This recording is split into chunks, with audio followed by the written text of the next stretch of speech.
Ladies and gentlemen, if you enjoy my video, please click the like button and share the video. It is the only way the YouTube algorithms really notices me.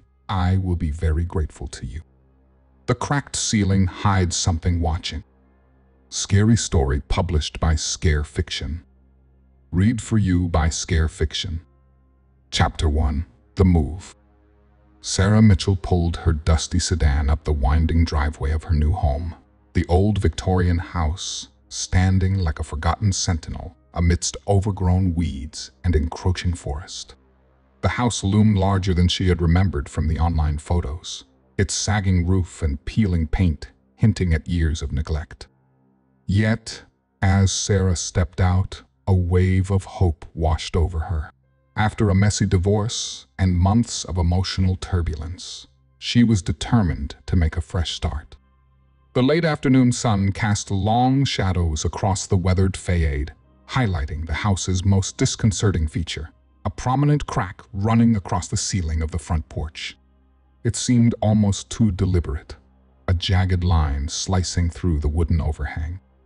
Sarah shook off a shiver as she turned the key in the lock and pushed open the heavy, creaking door. Inside, the air was thick with the musty scent of aged wood and dust.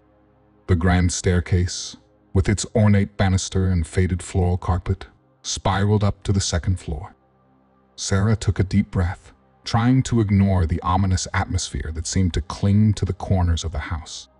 She moved through the rooms methodically, her footsteps echoing in the emptiness. That night, as she lay in the master bedroom, the unsettling sounds began. It started with a faint scratching noise from above, like claws scraping against a surface. Sarah rolled over, trying to convince herself it was just the house settling, but the noises persisted. A whispering, barely audible but distinctly sinister, seemed to seep through the walls. Sleep was elusive. The sounds grew more insistent, turning into an eerie symphony of creaks and murmurs that kept Sarah tossing and turning. The next morning, the disruption to her sleep was apparent. Dark circles underlined her eyes, and her usually precise routine felt disjointed. The noises, seemingly benign at first, began to invade her daily life, casting a shadow over her attempts to embrace her new beginning. Sarah tried to rationalize the disturbances as mere quirks of an old house, but a gnawing unease tugged at her.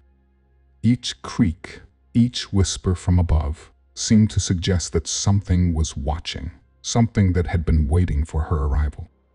The promise of a fresh start seemed to blur with an encroaching sense of dread, leaving Sarah to wonder if she had truly escaped her past or merely walked into a different kind of nightmare. Chapter 2. The Unsettling Presence. The next morning, Sarah's unease festered as she went about her chores, the persistent scratching noises from the night before echoing in her mind. The house, though beautiful, felt increasingly oppressive. She could no longer dismiss the chill that seemed to cling to every corner, nor the cold drafts that slipped through gaps in the windows. Each gust of wind seemed to carry whispers, faint and indecipherable, that set her on edge. As the days passed, the disturbances grew. Objects started to move on their own, her keys disappearing from the kitchen counter, a book falling off the shelf without explanation. Sarah's attempts to rationalize these events faltered as shadowy figures flitted just out of her line of sight, disappearing the moment she turned her head. Desperate for answers, Sarah ventured to the local library, hoping to uncover something that could explain the growing dread she felt. The library, a quaint building with a bell that tinkled as she entered, was filled with the comforting smell of old books and polished wood. She approached the reference desk, where librarian Alice, a kindly woman with silver-streaked hair and sharp eyes, was organizing a stack of dusty volumes. "Can I help you with something?" Alice asked, peering over her glasses. Sarah hesitated before describing the strange occurrences in her house. Alice's expression shifted from curiosity to concern as Sarah spoke. "I've heard about that house," Alice said slowly. There's talk about it being unusual. Sarah's heart raced. Unusual how? Alice leaned in, lowering her voice. There have been disappearances, strange occurrences. People have said the house has a dark history, but the records are sparse. Some even believe it's cursed. The revelation was chilling. Sarah's thoughts raced back to the eerie whispers and the oppressive chill she'd felt in the house. Alice handed her a few old newspaper clippings and articles, their headlines hinting at unexplained events and vanishings in the town's past. Sarah's eyes darted over phrases like mysterious disappearances and unsolved mysteries, each word amplifying her dread. Returning home, Sarah attempted to discuss the library's findings with her friends and family over a video call. She was met with dismissive comments and skeptical glances. It's probably just an old house, her friend Lena said, rolling her eyes. You're just stressed out. It's a big change. Their skepticism only deepened Sarah's isolation. She felt trapped between disbelief and fear, unable to share her growing terror without being judged. The house's unsettling presence seemed to mock her, its cracks and whispers a constant reminder of her solitude. As night fell and the shadows lengthened, Sarah found herself more isolated than ever, haunted not only by the house, but by the growing chasm between her and those who couldn't or wouldn't understand. Chapter 3. The Cracked Ceiling. The days that followed were a blur of mounting anxiety. Each night, Sarah's sleep grew more fractured, interrupted by unsettling noises and an increasing sense of dread. The crack in the ceiling, initially a minor imperfection, had expanded ominously. It now snaked across the room, its jagged edges seeming to grow more pronounced with each passing day. As Sarah moved through the house, she noticed subtle but disturbing changes. Items on shelves and countertops seemed to shift or fall without reason. Books toppled from their places, and a chilling draft swept through the rooms, carrying with it faint, disconcerting whispers that made her skin crawl. The once minor cracks in her reality were now gaping fissures. One afternoon, while Sarah was in the kitchen, a loud crash from above sent her heart racing. Rushing upstairs, she found that a heavy antique mirror had fallen from the cracked ceiling, shattering on the hardwood floor. The impact had left a sizable hole in the ceiling, through which she could now see the attic space beyond. Trembling, Sarah climbed the narrow, creaking stairs to the attic. The dim light from a single bulb cast long shadows over the dusty, cluttered space. Her heart pounded as she searched through old furniture and boxes, hoping to find some explanation for the recent disturbances. But the attic was eerily empty, save for forgotten relics of the house's past. There was no sign of what could have caused the mirror to fall. Frustration and fear clawed at Sarah. She couldn't ignore the growing sense that something was terribly wrong. Determined to address the issue, she hired a contractor named Tom, a burly man with a thick beard and wary eyes. Tom arrived, tools in hand, but his unease was palpable. As he inspected the cracked ceiling, his face grew pale. "This is some serious damage," he muttered, glancing nervously around the room. "You've got a major structural issue here. And this house, it's got a reputation. People say it's cursed." Sarah's breath caught in her throat. "Cursed?" Tom nodded, his voice dropping to a whisper. "I've heard stories, strange things happening to people who live here. You might want to think about getting out before it gets worse." The contractor's words struck a chord, amplifying Sarah's already growing fears. She felt a chilling realization that she was entangled in something far beyond her control. As Tom began his repairs, Sarah watched anxiously, the crack in the ceiling now a visible symbol of her escalating terror. Chapter 4. Uncovering the Past. Tom's repairs to the ceiling offered little comfort. The crack was gone, plastered over, and painted, but the oppressive feeling in the house only deepened. Sarah couldn't shake the memory of Tom's warning. The word cursed hung in her mind like a dark cloud, feeding her growing paranoia. In search of answers, Sarah found herself drawn to her neighbor, Mrs. Hargrove, a quiet, elderly woman who lived alone in the small cottage next door. One afternoon, Sarah gathered the courage to visit her, hoping the longtime resident might know more about the house's history. Mrs. Hargrove greeted Sarah at the door with a thin smile. Her milky eyes and soft, wrinkled hands spoke of decades spent in this sleepy town. Over tea, in her dusty living room, Sarah hesitated before sharing her experiences in the house. Mrs. Hargrove's eyes narrowed as she listened. "You're not the first to ask about that place," Mrs. Hargrove finally said, her voice low and raspy. "That house has a troubled past. People don't stay long, not since the incidents." "What kind of incidents?" Sarah asked, her pulse quickening. Mrs. Hargrove leaned forward, her bony fingers clutching the arms of her chair. "Disappearances, strange happenings. They say the last family was involved in some dark practices. The father, in particular, had a fascination with the occult. You'd do well to stay out of that attic." Sarah felt a chill creep down her spine. She thanked Mrs. Hargrove for the tea and left, but her mind was spinning. The attic. Tom had been wary of it too. And the noises, the strange objects, was it all connected? That evening, unable to resist her curiosity, Sarah returned to the attic. This time, her search was more thorough. She combed through old boxes and trunks until she found what Mrs. Hargrove had hinted at, a bundle of journals, worn and yellowed with age. Alongside them were old photographs, black and white images of the house, its former occupants, and symbols etched into the walls.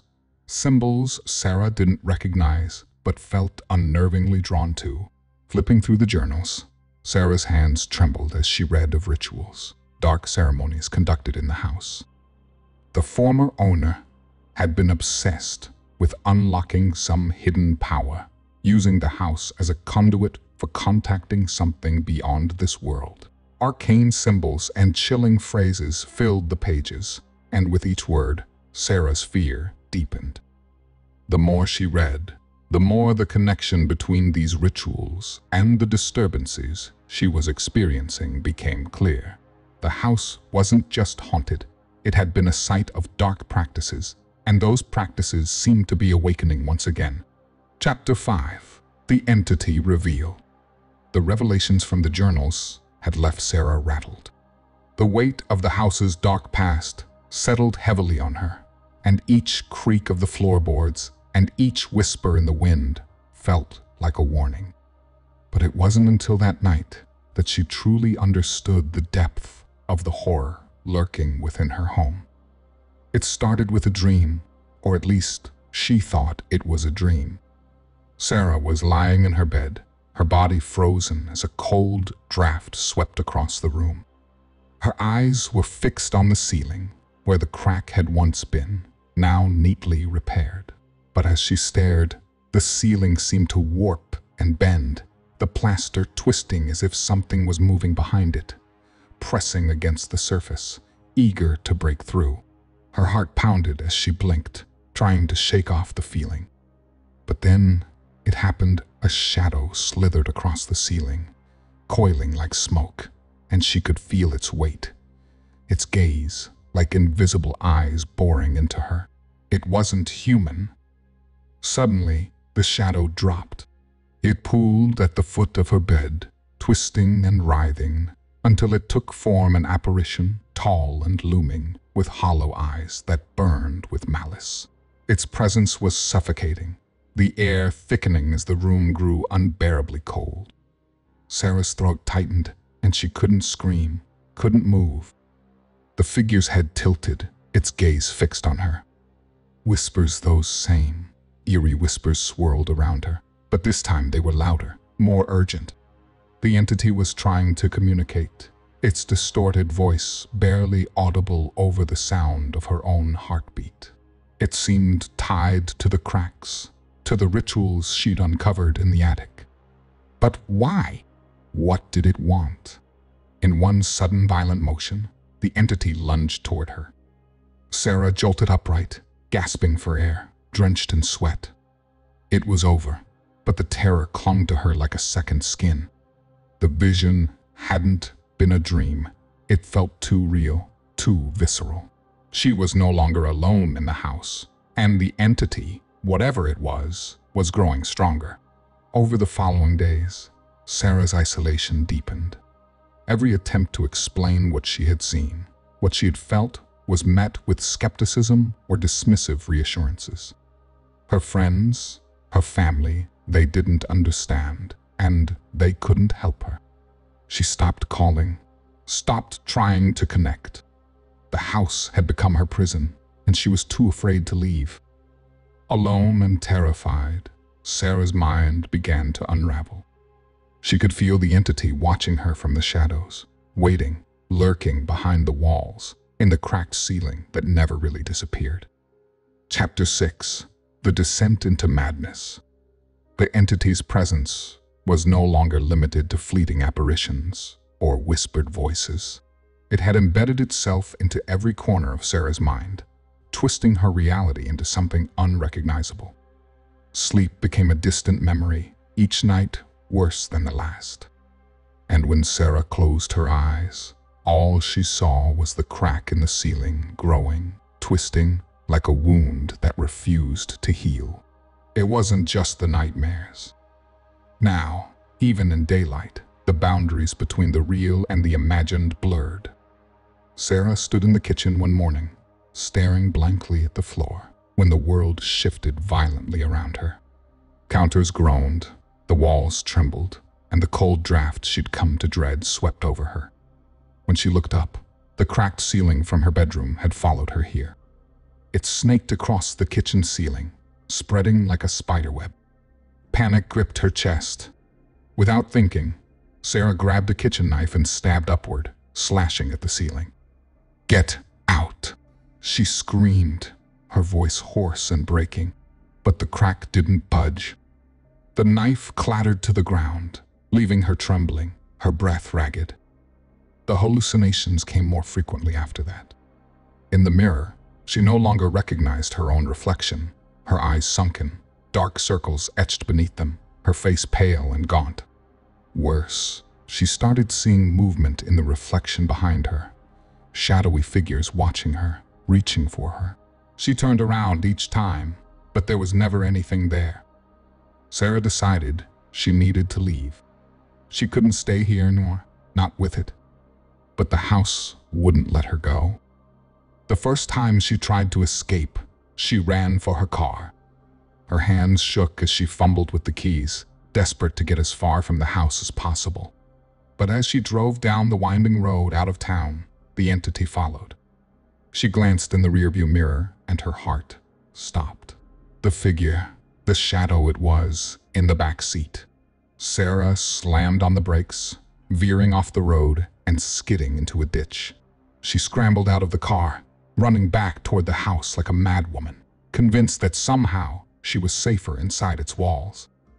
That night, her obsession with the crack reached its peak. She stood beneath it for hours, staring, convinced it was a portal. The entity was watching her through that crack. She knew it. She had to seal it, but no matter what she tried, tape, plaster, nails, nothing worked. The crack grew wider, its presence more menacing with every passing day. Sarah's hands trembled as she pressed against the crack, her nails digging into the plaster until they bled. "Why won't you leave me alone?" she whispered, her voice breaking. But the entity didn't answer. It never did. It just watched, waiting. Chapter 7: The Final Confrontation. The house had grown quiet, almost as if it were holding its breath, waiting. After weeks of torment, hallucinations, and failed escapes, Sarah knew she was running out of time. She had spent the last few days digging through the documents she'd found in the attic, the journals, the photos, the symbols that seemed to link the house's dark history to the entity that haunted her. One name stood out among them all: the Eater ritual. It was a counter-ritual, one that could banish dark spirits like the one tormenting her. It had to work. It was her only chance. Sarah spent the afternoon gathering the materials.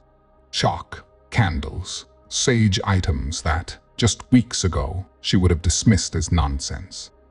Now, they were her lifeline. The instructions were precise, each step requiring careful execution. She couldn't afford to make a mistake. As the sun dipped below the horizon, casting long shadows across the house, Sarah felt the oppressive presence growing stronger. The cracked ceiling above her was practically pulsating, as if the entity was watching her every move. With trembling hands, she lit the candles, forming a circle in the center of the attic floor, directly beneath the crack. The ceiling loomed overhead, splitting open like a wound ready to rupture. She began the ritual, her voice shaky at first, reciting the incantations she had memorized. The words felt foreign on her tongue, ancient, filled with power. The air around her thickened as the temperature plummeted. The flames of the candles flickered, casting long, distorted shadows on the walls. Suddenly, the house groaned, as if protesting against what she was doing. The crack in the ceiling widened, a gaping maw above her head. A gust of wind blew through the attic, sending papers and debris flying. The entity was here. It descended from the ceiling like a storm of darkness, swirling and twisting until it took form a figure, blacker than shadow, its hollow eyes gleaming with malevolent intent. The whispers that had once tormented her now roared in her ears, a cacophony of voices trying to break her concentration. "Leave me," Sarah screamed, raising the sage in one hand, the chalk in the other.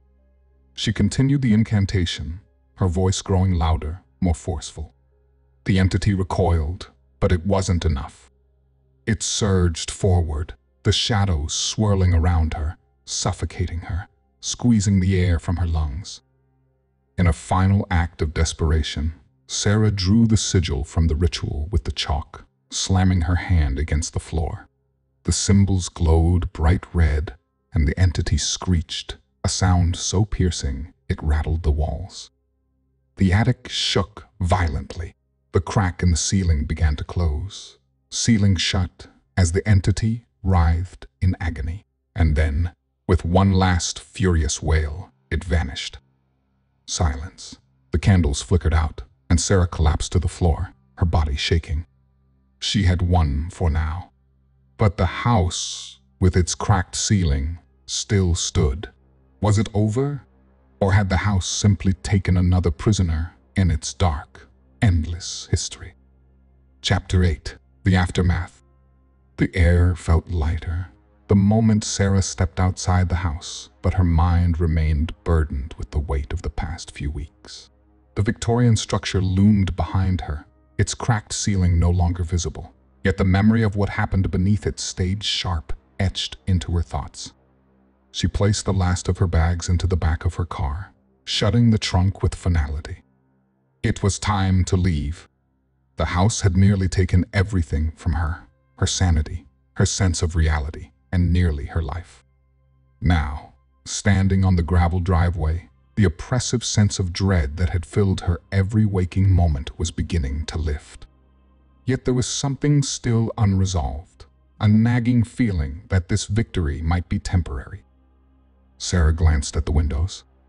They stared back, dark and empty, but somehow watching. The cracked ceiling might have been sealed, the entity banished, but she couldn't shake the thought that the house still held a part of her. What if it wasn't over? She shook her head, trying to clear the doubt. Moving to this town was supposed to be a new beginning after her divorce, a way to rebuild her life. But the house had dragged her into a nightmare, one that left her exhausted and afraid of the world around her. The fresh start she had hoped for had become a battle for survival.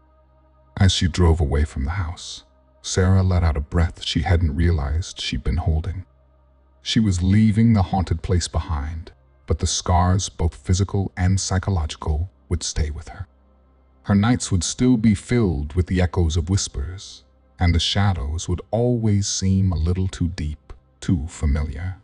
Weeks later, Sarah found herself in a small, sunlit apartment in the city. It was modern, free of the weight of history, but even there, she couldn't quite relax. Every creak of the floor, every shift of light made her heart race, pulling her back to that house. Therapy sessions helped, but they couldn't erase the memories. The house had taken a part of her that she wasn't sure she'd ever get back. One day, out of morbid curiosity, she found herself driving through the old neighborhood, passing by the Victorian house. She had told herself she wouldn't look, but she did. And there it stood, unchanged. The cracked ceiling hidden beneath the roofline, but Sarah knew it was still there. The entity might have been banished, but the house had a way of holding on to its secrets. Before driving off, she took one last glance at the windows. For a moment, she thought she saw something, a shadow, a flicker of movement, but then it was gone. A cold chill swept over her, and she quickly turned away. As she drove into the distance, Sarah couldn't help but wonder, was it truly over, or was something still watching from that crack in the ceiling, waiting for the next occupant to fall into its trap?